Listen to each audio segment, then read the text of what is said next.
안녕하세요. 네, 또 심화 강의 끝나고서 이제 사례 강의를 시작하게 됐는데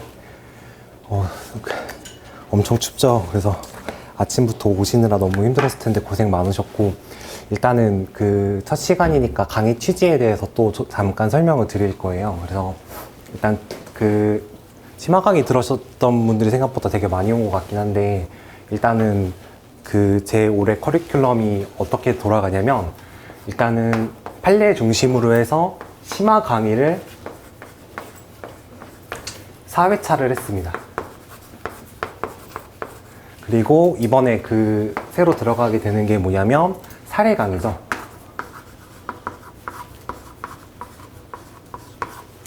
그래서 이거를 4회차를 합니다. 그래서 보통 저도 이제 다른 커리큘럼을 많이 봤는데, 이거를 8번을 하고 이걸 8번을 해서 이게 2달에 가는 경우가 굉장히 많아요. 근데 조금 컴팩트하게 가자라는 게 제 생각이었고, 왜 그러냐면 뭐 여러 번 말씀드리지만 저희는 할 게 너무 많잖아요. 그래서 최대한 컴팩트하게 하고 제가 도와드릴 수 있는 부분만 딱딱 도와드린 다음에 한 달을 벌어서 열심히 다른 거 하시는 게 제 생각이 났거든요. 그래서 좀 빨리 하려고 했는데 저번에 약간 오바를 해가지고 일단 조금 죄송하고, 아무튼 그래서 이런 식으로 정리를 했었다고 생각을 하면 됩니다. 그래서 이제 저번에 그 강의의 취지가 뭐였냐면, 이어서 안 들으신 분이 있을 수 있어서, 그러니까 사실 저는 이게 하나의 강의인 거예요. 저는 그 이론이랑 문제 푸는 거를 한 번에 한 달로 정리하자라는 취지이기 때문에 하나이기 때문에 말씀을 드리면, 여기서는 저희가 제일 중요시했던 게 뭐냐면 문구의 이해였습니다. 문구의 이해랑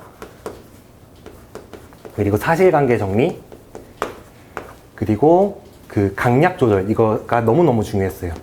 그래서 문구의 이해가 왜 중요하다고 했냐면, 그때 제가 계속 문구 하나하나 그러니까 문구 하나하나 파고들면서 취지에 대해서 설명을 드렸었는데, 그러니까 다른 거를 제가 이제 들어봐서 알지만, 그러니까 똑같은, 그러니까 강사가 앞에 서서 암기를 잘해가지고 암기만 보여주게 되면은 사실 암기만 해도 대부분 붙는 시험이긴 하지만 제가 생각할 때는 크게 도움이 안 됐었거든요. 그래서 문구의 의미가 담기면 이게 훨씬 잘 외워진단 말이에요.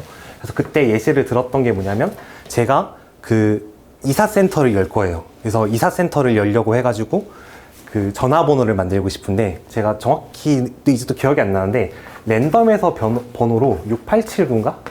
이렇게를 해드렸고, 혹시 이거 기억나시는 분 있나요? 4글자인데 이사를 빨리 해주는 서비스를 제공하려고 해서 이사팔이 이렇게 했었어요.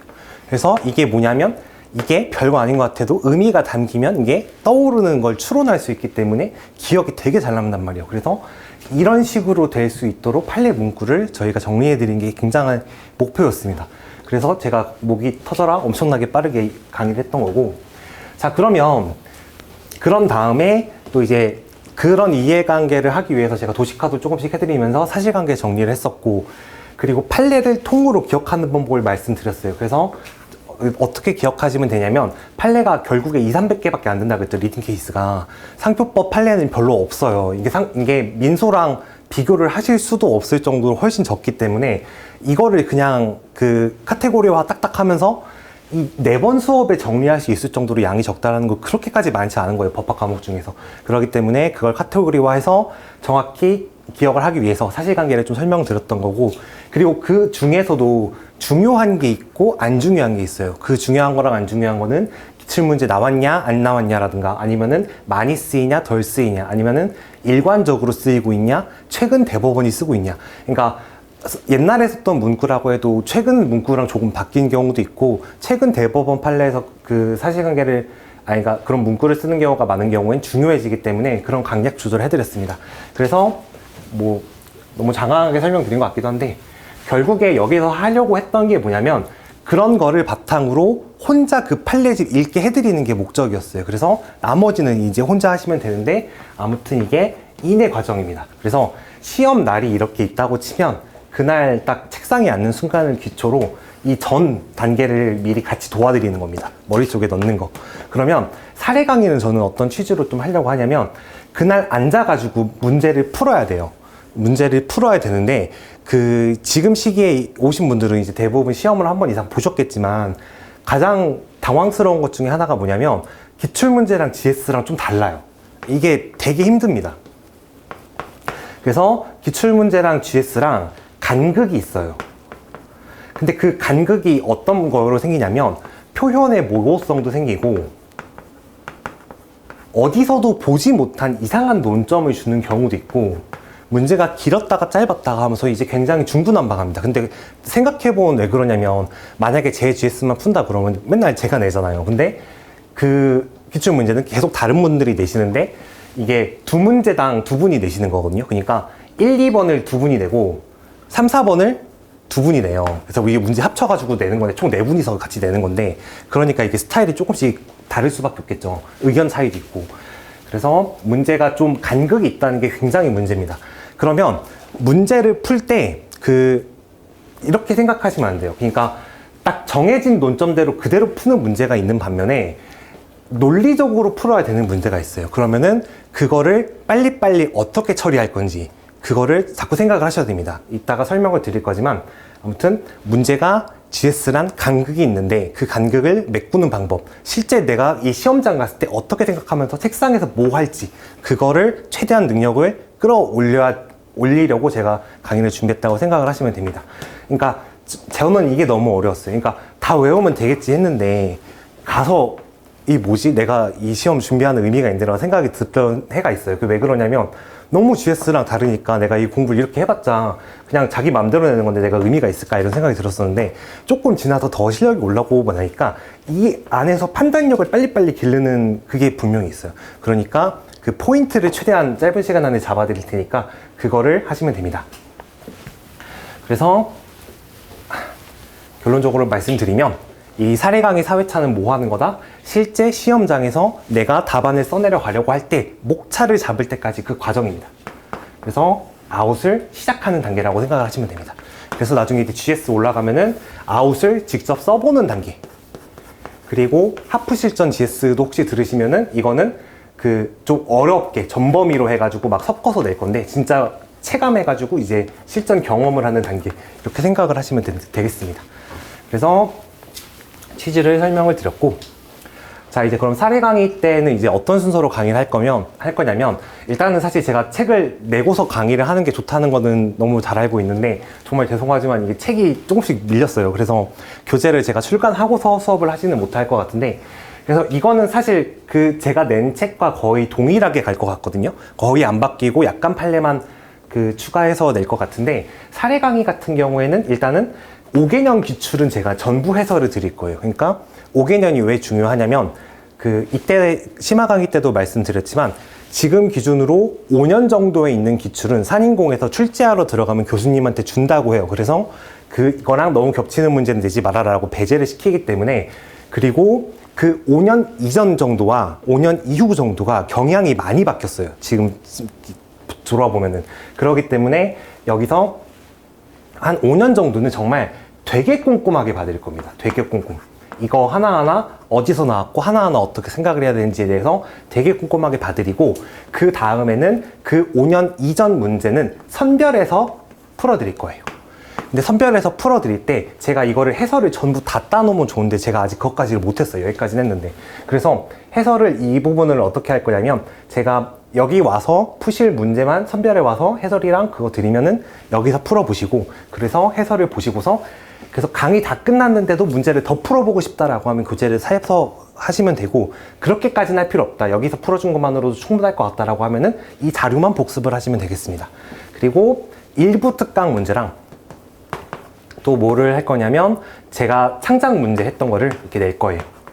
자, 이렇게 이해를 하시면 되겠습니다. 그래서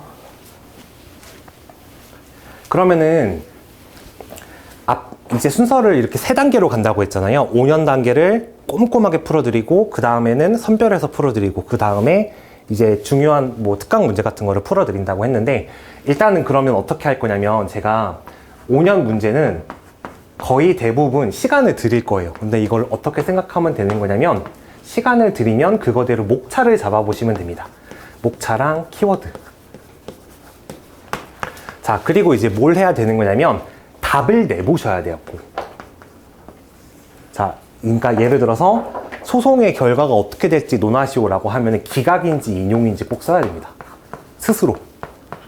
자, 이게 근데 왜 중요한 거냐면 그 법학 문제는 답이 없다라는 얘기를 많이 해요. 근데 제가 관점이 어떠냐면 법학 이 문제를 풀어보면 제가 오늘도 설명드릴 건데 정답이 없는 경우가 굉장히 많아요.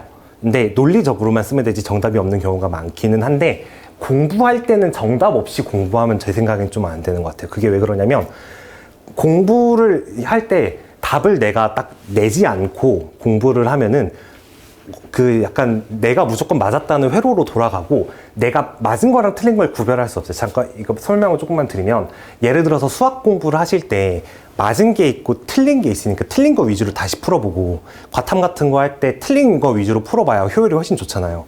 근데 내가 논리적이면 돼 라고 이렇게 추상적으로 접근하고 공부하실 때 그렇게 하시면 내가 뭘 모르는지를 정확히 몰라요. 그러니까 여기에 제가 써놓은 답이라던가 아니면 출제자님들한테 알려진 뭐 다른 답을 비교를 해봤을 때 나랑 다르면 일단 틀렸다고 생각하고 접근하시고서 배우시는 게 좋습니다.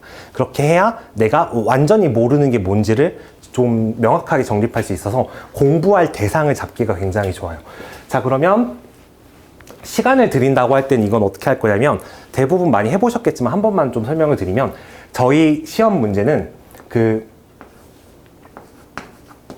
16점이 아니죠.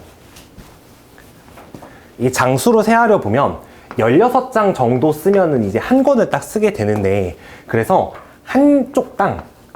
한쪽에 한 장입니다. 그래서 한쪽당 6점으로 생각하시면 됩니다.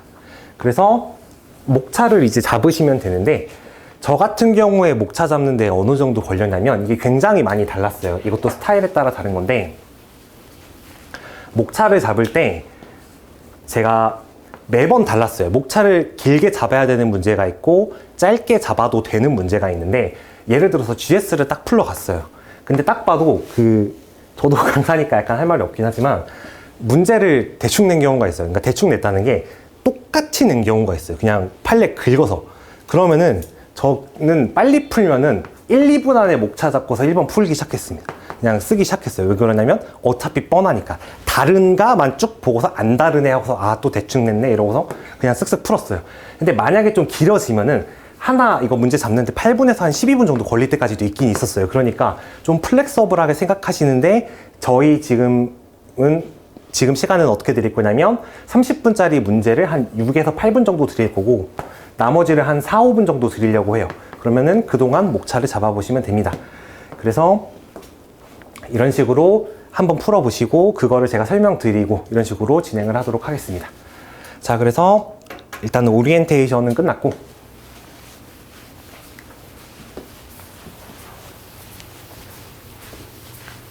이제 60회 1번부터 문제를 펴주시면 됩니다. 자, 이거 편집을 제가 어떻게 했냐면 이거 사례 강의, 사례집 이렇게 되어 있는 거 풀어보시면 되는데 편집을 이게 그대로 뽑은 게 아니고 편집을 한 거거든요. 근데 제가 GS를 들을 때도 조금 느꼈던 게 사실 되게 별거 아닌데 GS를 풀러 가보면 폰트가 다른 경우가 너무 많아서 좀 약간 굳이 왜 그럴까라는 생각을 많이 했었거든요. 그래서 폰트를 진짜 똑같은 걸 최대한 찾아서 똑같이 하고 줄 간격을 똑같이 했어요.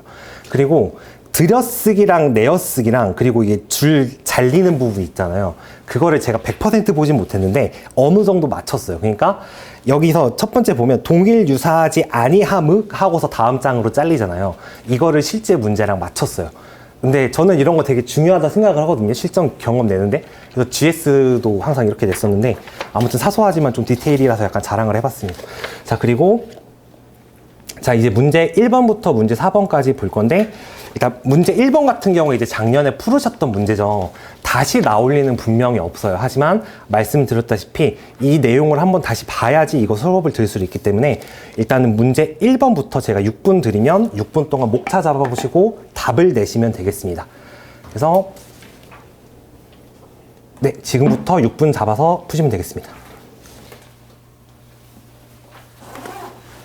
이 정도 시간씩 드린다고 생각을 하시면 될 것 같아요. 작년에 푸셨을 텐데 또 다시 풀려면 또 머리에 안 들어오죠, 이게. 자, 그래서 문제 1번부터 설명을 드릴 건데 혹시 데이터 팩토리 판례 들어있는 자료 혹시 못 받으신 건가요? 이게 저도 없는데 안 받으셨죠? 판례 따로 제가 밑줄 그어놓은 거 제가 다음 시간에 드리도록 하겠습니다. 이게 자 이제 문제 1번부터 설명을 좀 드리면 자 이제 문제 1번에 지금 데이터 팩토리 판례가 나왔어요.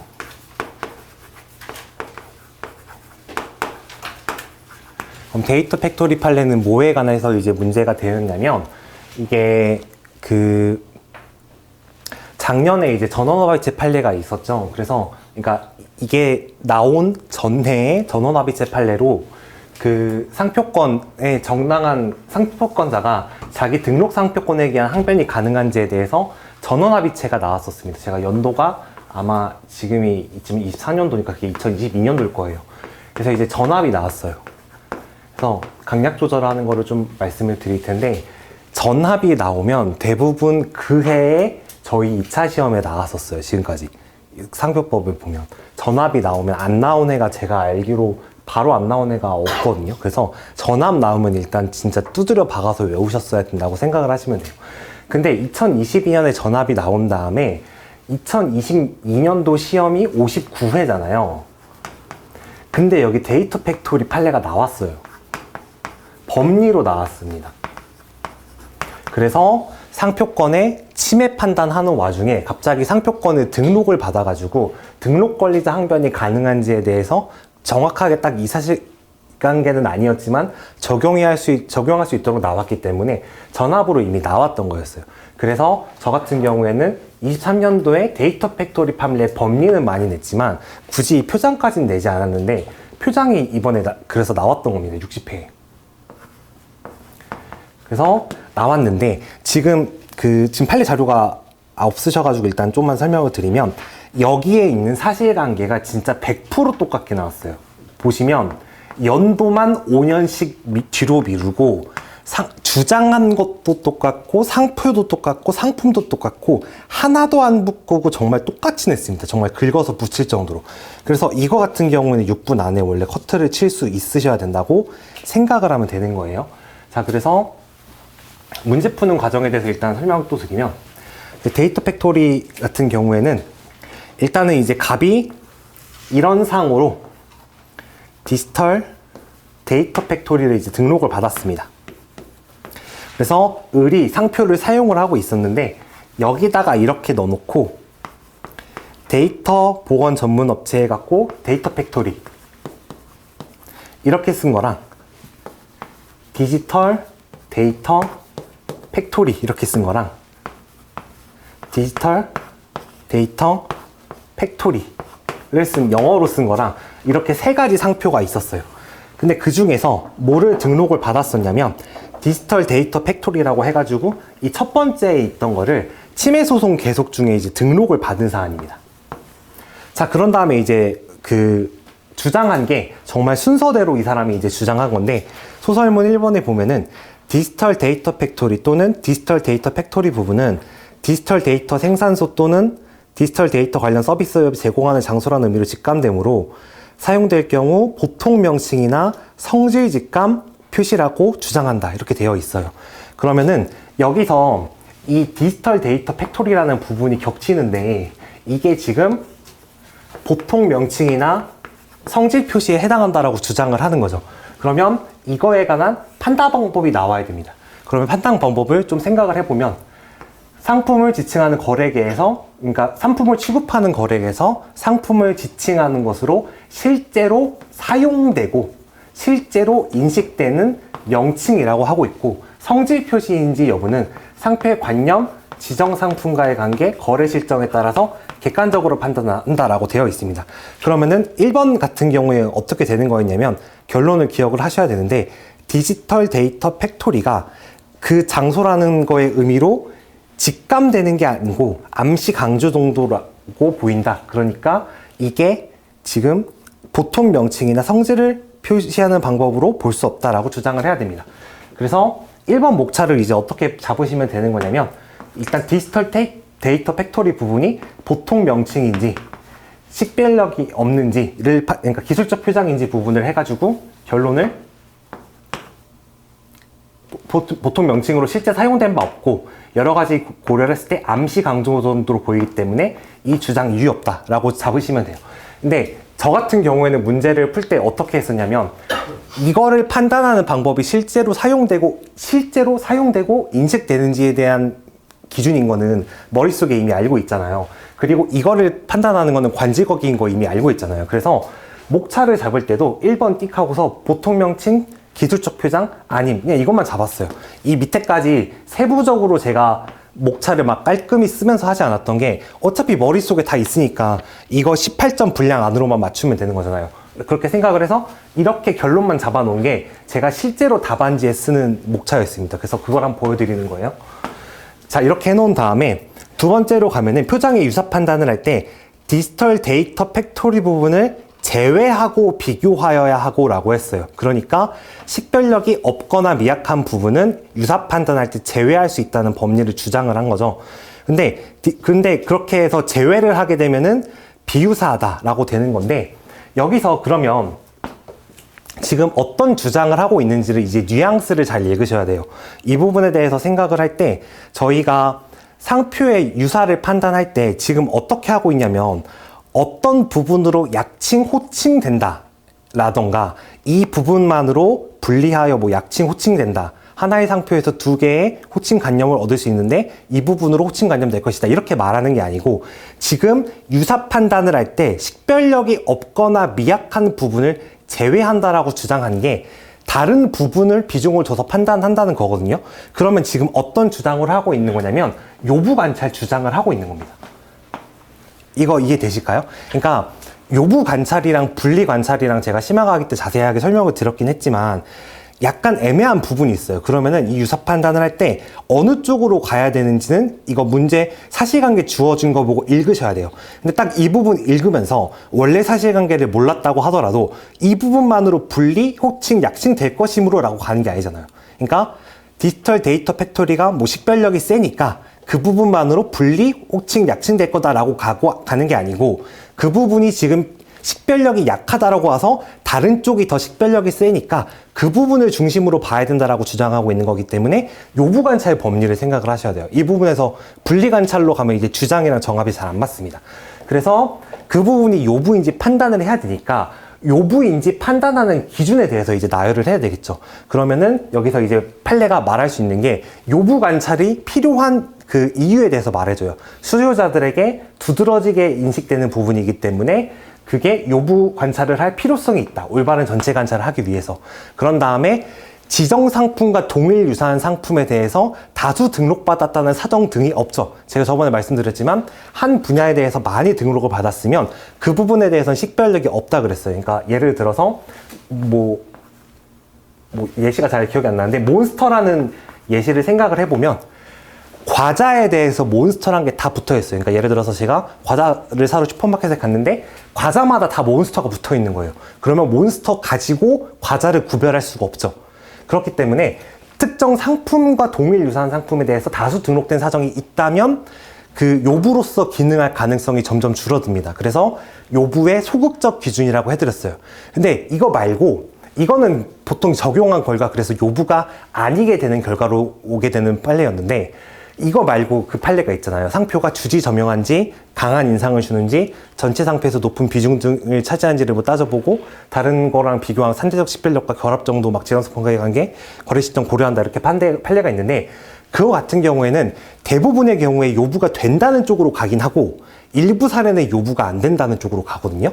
근데 그러면 이제 그 판례를 쓸지 지금 이 판례를 쓸지 생각을 해봐야 되는데 이거를 쓸 사실관계가 지금 전혀 없잖아요.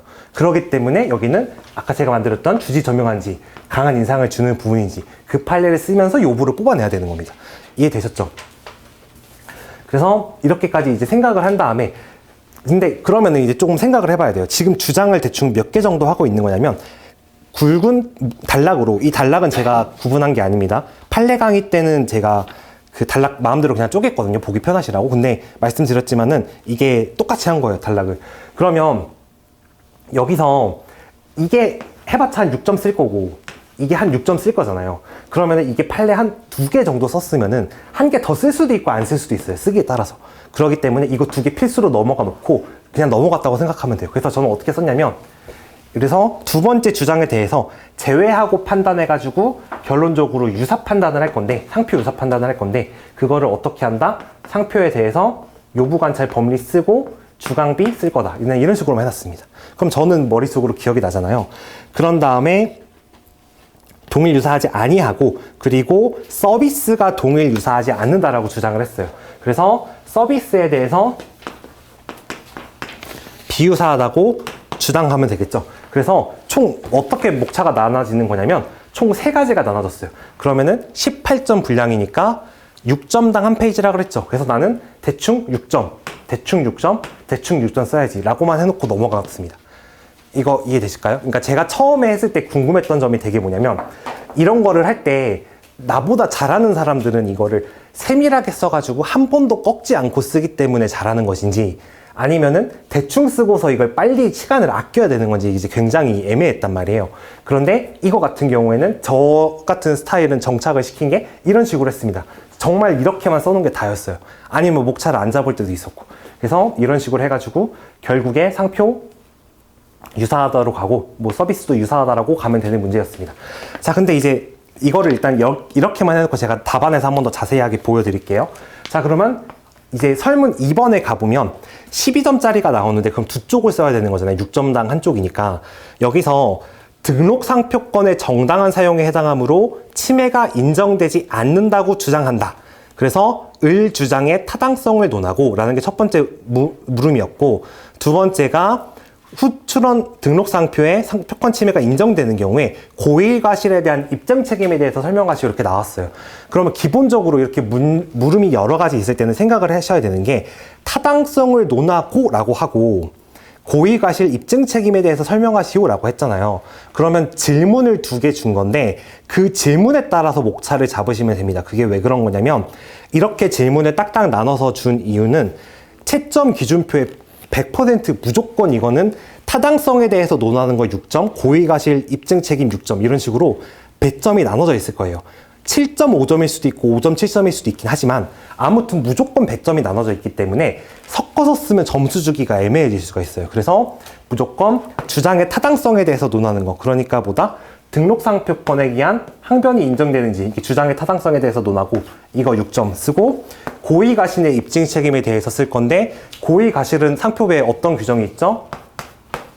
등록상표임을 표시하면 고의가 추정된다는 규정이 있고, 근데 과실 추정 규정은 없는데 특허랑 달리 볼 이유가 없고 등록원부에 공시가 되니까 주의 의무 부과하는 게 정당하다는 데 있어서 과실이 추정되고, 그리고 과실 추정 복멸이 될 수 있는지에 대해서 상표권이 그 존재하는지에 대해서 그 몰랐다는 정당한 사정이나 권리범위 속하지 않았다고 믿은 점을 정당화할 수 있는 사정을 입증하면은 과실의 추정이 복멸된다고 했는데, 여기서 이제 문제가 하나 생겨요. 이 사례에 관해서 원문을 읽어보시면 얘만 없습니다. 지금 이 문제 풀어보시면. 그러니까 이 앞에 있는 서술문 1번은 진짜 이거 판례 그냥 그 컨트롤 C, 컨트롤 V 한 다음에 날짜만 고친 거라서 와, 이거 내놓고 돈 받았네, 약간 이런 생각을 할 수 있거든요. 근데 이거 같은 경우에는 이게 없어요. 그래서 이게 제가 나중에 이제 그 답 보면서 보충 자료를 같이 설명을 드릴 건데, 그러면 이 부분에 대해서 어떻게 쓸지에 대해서 생각을 해보셔야 되는 거예요. 그래서 지금 그럼 이제 문제가 어떻게 나온지를 한번 다시 정리를 드렸죠. 재작년에, 그러니까 출제된 때를 기준으로 그 작년에 전압이 나왔었는데, 그래서 그 해에 지금 이 부분이 그대로 나왔었다. 등록상표권에 기한 항변하는 거. 근데도 불구하고 그 다음에 이거를 포함해서 전체 문제로 한 번 더 나왔다. 그러니까 그 감을 이렇게 잡으시면 되는 거예요. 그러니까 똑같은 문제가 또 나오진 않는다라고 해도 이런 식으로 또 나올 수는 있는 겁니다. 그러니까 이제 내년에 데이터 팩토리 이 표장이 나올 확률은 진짜 99.9% 없어요. 왜 99.9%라고 하냐면 인강이 녹화되고 있기 때문에 0.1%를 남겨두는 거긴 한데, 제가 마음속으로 생각하기에는 100% 안 나와요. 표장이 똑같이는. 하지만 이런 거는 계속 나오는 겁니다. 그러니까 이런 거는 놓치지 말고 공부하시면 됩니다. 그럼 이거 다시 볼 때 어떻게 하셔야 되는 거냐면, 판례집으로 공부를 하실 때 이 앞에 있는 주장들은 가볍게 읽어보고, 그렇게 막 굵게 표현해야 되는 논리들을 자꾸 외우려고 하실 필요가 없는 거예요. 이해되셨죠? 그런 다음에 쭉 가다가 이 부분 문구 확실히 외웠나만 체킹하고 빨리 넘어가면 됩니다. 그러니까 이런 식으로 강약 조절하시면서 읽으시라고 지금 이거를 보고 있는 거예요.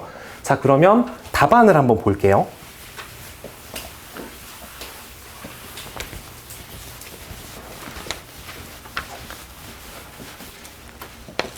자, 답안을 봐보면, 자, 이제 주장을 총 어떤 게 했냐면, 식별력에 관한 주장 1을 했고, 그리고 표장이랑 서비스가 비유사에서 침해가 아니라는 주장에서 주장 2가지를 했습니다. 그러니까 제가 아까 서비스를 밖으로 빼서 그렇지 이게 총 3개긴 하지만 단락으로는 2개라서 제가 2개를 한 거예요.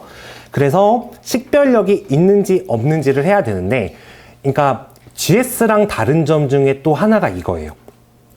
여기를 보면은 배점이 18점이나 됩니다. 그러니까 GS를 실제 써보시면은 18점이나 되게 주는 경우가 잘 나오지 않아요. 왜냐면 이만큼 채우기가 굉장히 어렵기 때문이에요. 그러면 생각을 해보셔야 되는데 이거를 잘 보셔야 돼요. 제가 아까 이거를 봤을 때 상품의 보통 명칭의 의미는 품직어, 품지, 실사인, 일약속기 해가지고 저는 이걸 외우고 있었는데 실제로 사용되고 인식되는 명칭인 보통 명칭이다 이렇게 되어 있죠. 이거는 무조건 써야 돼요. 보통 명칭인지 아닌지 판단을 해야 되니까. 그리고 상표의 기술성을 판단을 할 때는 관직어에 따라서 판단한다는 건 당연히 써야 돼요. 그런데 여기서 지금 어떤 거에 대해서 물어봤냐면 맨 마지막 물음이 뭐였냐면 그 의뢰 주장의 타당성을 상표권 침해 소송에서 유사 판단 기준과 방법에 대한 법리를 중심으로 논하라고 했어요. 이해되시죠? 그러니까 마지막 물음이 소설문 1번의 마지막 물음이 유사 판단 기준과 방법에 대한 법리를 중심으로 논하라고 했으니까 이게 분명히 유사 판단 기준이란 방법의 배점이 있단 말이에요.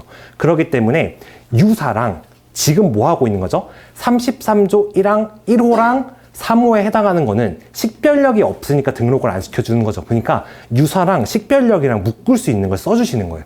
이렇게 그 연결 다리를 넣어주시는 겁니다. 그래서 소목차 그 2번에 보면 상표의 유사와 식별력의 관계가 나오는데 문구를 많이 읽어보셨으면 기억이 나실 거예요. 뉴발란스 판례에서 이 문구가 나오는데 상표의 식별력의 유무와 강약은 유사 판단에 있어서 주요한 그 고려 요소가 되므로 관직어객 등을 고려해서 유사 판단과 동일한 시점을 기준으로 유무와 강약을 판단해야 된다는 입장이다. 여기까지는 판례 문구예요. 근데 동그라미 2번 같은 경우에 뭐냐면 여러 판례를 읽어보면 보통 명칭이나 기술적 표장으로 결론이 나면 식별력이 없다라고 봐요. 그러니까 가끔가다 미약하다고 볼 때는 있지만 식별력이 없다라고 봅니다. 그거를 동그라미 1번 같은 경우에는 문구를 살려서 써준 거고 동그라미 2번 같은 경우에 소설문 3번이랑 4번을 약간 암시해 줄 수 있도록 정리해서 쓴 거예요. 이거 이해되실까요? 그럼 이렇게 쭉 봤을 때 내가 유사에 대해서 논하고 있는데 식별력에 대해서 논할 거고 그걸로 어떤 걸로 식별력이 없다고 볼 거냐면 보통 명칭인지 기술적 표장인지를 판단해서 논할 거다라는 게 목차를 보면 보이잖아요. 그렇기 때문에 유사라는 큰 틀 안에서 식별력을 논하고 있다는 느낌을 줄 수 있죠. 그러니까 이게 지금 이렇게 생각하시면 돼요. 동그라미, 그러니까 소설문이 아니고 그 괄호 3번이랑 괄호 4번을 못 쓰셨으면 절대 안 돼요. 근데 질문의 취지를 비춰서 그러니까 자꾸 소설문이라고 하는데 속괄호 2번을 목차를 쓰실 수 있어야 되는 거예요. 이거 이해되실까요? GS에서는 쉽지 않지만 실제 쓰실 때는 이런 거를 생각을 하셔야 됩니다. 질문 취지상 유사 판단에 대해서 논하면서 주장 타당성 논하라 했으니까. 그럼 이거에 어떻게 해야지 기억이 날까요? 판례집을 많이 읽어보면 얼추 기억이 나요. 식별력이 강한지 약한지랑 유사를 자꾸 갖다 붙이는 게 뭐였냐면 뉴발란스 판례이기 때문에 이 문구가 이제 많이 읽어보시면 연결이 됩니다. 리딩 케이스가 많이 없기 때문에. 그렇게 해서 소결해서 포섭을 하시면 되는데 실사인 된다거나 그 성질 직감까지는 아니니까 주장 1 부당하다라고 했어요. 자, 결론을 이거 잘 보셔야 됩니다. 자, 여기서 이걸 보시면 그 암시 강조 여지는 있으나 실제로 사용되고 인식된 거나 직감은 아니므로 보통 명칭 기술적 표장이라는 주장은 부당하다라고 했어요. 자, 제목이 뭐였죠? 1번을 주장의 타당 여부라고 했죠. 그러니까 마지막 문장은 항상 매칭을 시켜주셔야지 결론이 가는 거예요. 그러니까 이런 식으로 써주시면 되겠습니다. 주장 2번에 가보면 표장이 비유사하다는 걸 이제 들어가기로 했어요. 자, 여기서는 어떤 걸 해야 되냐면 약간 길게 써놨죠. 이거는 문구를 이거보단 적게 쓰셔도 돼요. 제가 그냥 풀텍스트를 넣어놓은 겁니다. 동그라미 1번을 보면 일반 원칙이 나와요. 이거는 그 배점에 따라서 쓸지 말지를 결정해야 되는데 외침간 전개기 추로호는 웬만하면 이 정도 배점에서 써주는 게 저는 좋다고 생각을 해요. 그거는 빨리빨리 판단을 알아서 하시는 거예요. 이건 가끔 빼야 될 때가 있어요. 그리고 동그라미 2번 부분이 있는데 판례집 많이 읽어보셨으면 알겠지만 식별력이 없는 부분은 제외하고 식별력 있는 부분을 요부로 대비한다는 입장이다. 이런 식으로 나와요. 그래서 제외한다. 이런 게 나오죠. 근데 참고로 이거 관련 논점이 뭐가 있냐면 간단하고 흔한 표장 부분이 있을 때 제외할지 아니면 전체로서 판단해야 될지 논점이 있는데 아무튼 제외한다라는 주장을 했기 때문에 이 문구를 써준 거라고 생각을 하시면 됩니다. 그래서 요부 결정 기준은 동일 유사 상품에 대해서 등록된 사정이 없으니까 그 적극적 기준으로 가게 되고 그런 다음에 사안 포섭을 갈 거예요. 근데 사안 포섭을 갈 때 이제 어떻게 하셔야 되는 거냐면 자, 이 뒤에 부분 이제 보시면 쓰시는 요령에 대해서 봐야 돼요. 디지털 데이터 팩토리는 이렇게 갈 수도 있지만 문자 부분, 도형 부분 이런 식으로 딱 나눠서 보면 지칭하고 있는 것도 대상이 명확하면서 판례스럽죠. 판례에서 굉장히 이렇게 하는 경우가 많거든요. 그래서 가로친 다음에 디지털 데이터 팩토리 써주고 보통 명칭 기술적 표장이 아니므로 식별력이 없다고 할 수 없어서 제외하여 판단할 수 없다라고 해요. 자, 그럼 이게 구조가 어떻게 되는 거냐면 디지털 데이터 팩토리 부분이 이게 식별력이 없다고는 할 수 없다고 했어요. 그럼 뭐냐면 식별력이 한 미약한 정도인 거예요. 강하다고 볼 수 없죠. 근데 논리를 지금 어떻게 가야 되는 거냐면 이 부분을 좀 잘 생각해 봤어야 되는데 그 위에 도형이 있긴 있는데 이렇게 되어 있어요. 이거 이해되실까요? 이거는 원래 판례에서 생각을 한번 해보셨어야 되는 거예요. 자, 이거랑 이거를 비교해 봤을 때 보통 여기가 뭐 삼성 이런 게 나오기 때문에 얘는 식별력이 강하고 얘는 무슨 뭐 삼성 뭐 주스 이런 거기 때문에 뭐 음료수에 대해서 식별력이 없어가지고 얘가 요부다 이런 식으로 논리를 갔었는데 이거 같은 경우는 어떻게 되는 거냐면 자, 이 부분을 봤을 때 식별력이 강할까요? 동그라미 안에다가 그냥 알 수 없는 이런 도형을 넣은 게 식별력이 강하지는 않을 것 같아요. 딱 봐도. 그쵸? 그리고 외관 호칭 간형을 대비를 할 건데 이거를 호칭을 했을 때 여기 있는 사람이랑 딱 이거 호칭 어떻게 해요? 라고 하면은 딱히 할 말이 없잖아요. 그래서 호칭이 떠오르지도 않고 무슨 관념을 정해야 될지도 모르겠어요. 근데 그렇다고 외관 식별력이 세지도 않아요. 왜냐면 이게 동그라미 안에 그냥 간단한 도형이 있기 때문에. 그래서 식별력이 얘가 강하지 않는데도 얘를 요부로 봐서 포섭을 하시면 되는 겁니다. 근데 이게 논리를 생각하기가 되게 어렵잖아요. 그래서 그러니까 이런 식으로 생각을 하셔가지고 판단을 하시면 되는 겁니다. 그러니까 대비되는 상표 하나가 자타상품 식별력이 아예 없으면은 빈츠 판례 법리에 따라서 비유사하다고 갈 수 있지만 암시 강조 부분이 요부가 될 수 있다는 거를 판례집 읽으면서 생각을 하셨어야 이게 기억에 나는 거예요. 이게 이해되셨죠? 그러니까 다시 한번 정리를 드리면 이 부분에 읽으면서 뭘 공부를 해놔야 된다? 사실 이 사실관계가 다 같이 나올 리는 없지만 식별력이 엄청 강하지 않고 상대적으로 식별력이 강한 부분이 그러니까 그 기술적 표장으로 돼가지고 암시 강조하는 정도에 밖에 안 돼서 식별력이 그냥 미약한 정도인데도 다른 게 너무 식별력이 없어서 요부가 될 수도 있는 거예요. 이 논리를 생각을 하시면 되는 겁니다. 근데 자연스럽게 생각해 보세요. 저희가 자꾸 법리를 막 깊게 생각해서 그렇지 이 표정 봤을 때 뭐라고 읽을까요, 사람들이? 뒤돌아간 C라고 읽진 않겠죠. 이거 무조건 디지털 데이터 팩토리로 읽는단 말이에요. 이거 이해되시죠? 그렇기 때문에 이런 식으로 하시면 됩니다. 그래서 얘가 요부기 때문에 이거는 유사하다. 이런 식으로 가시면 돼요. 그리고 서비스 간 유사 같은 경우에는 서비스랑 서비스 유사 판단하는 기준 쓰고서 그냥 포섭을 하면 되겠죠.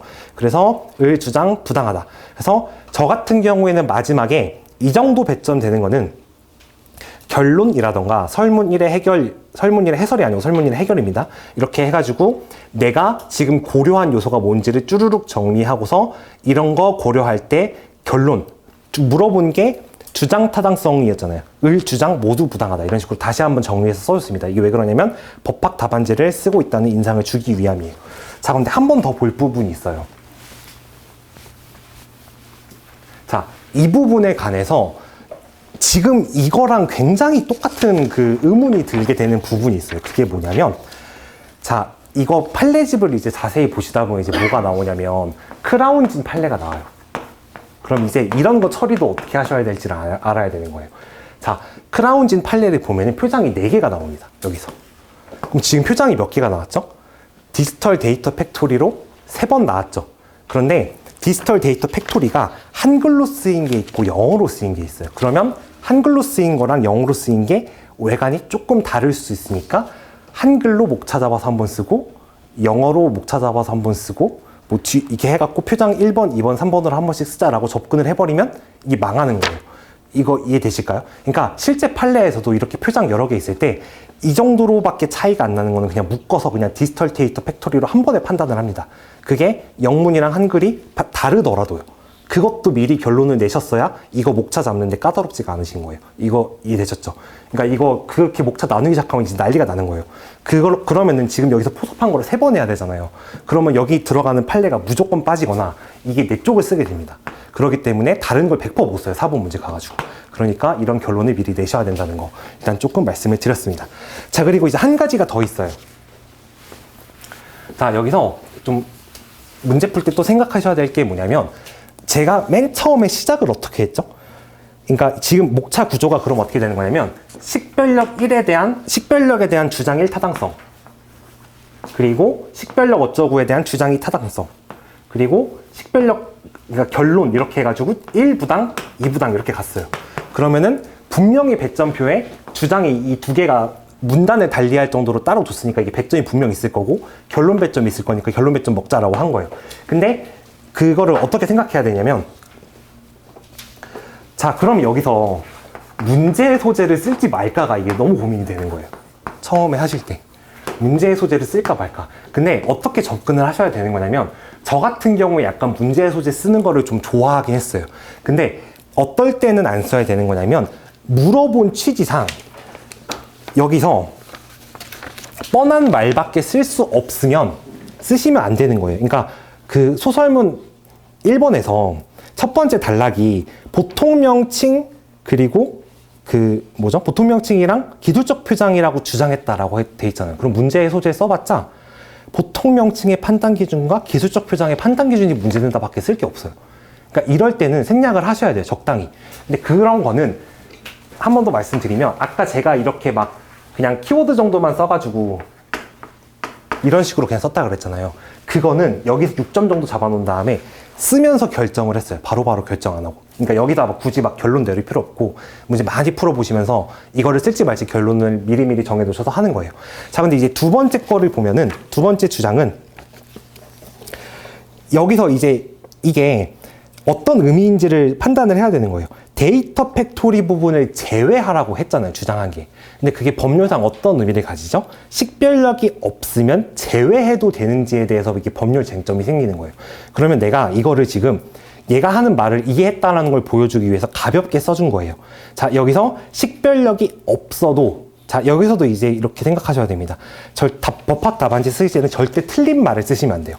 여기 앞에서 식별력이 있긴 있다고 했잖아요. 근데 뒤에 쟁점이 지금 식별력이 없음을 전제로 하는 주장이기 때문에 가사 식별력이 없어도 제외 가능한지 이런 식으로 썼어요. 문제점 보면.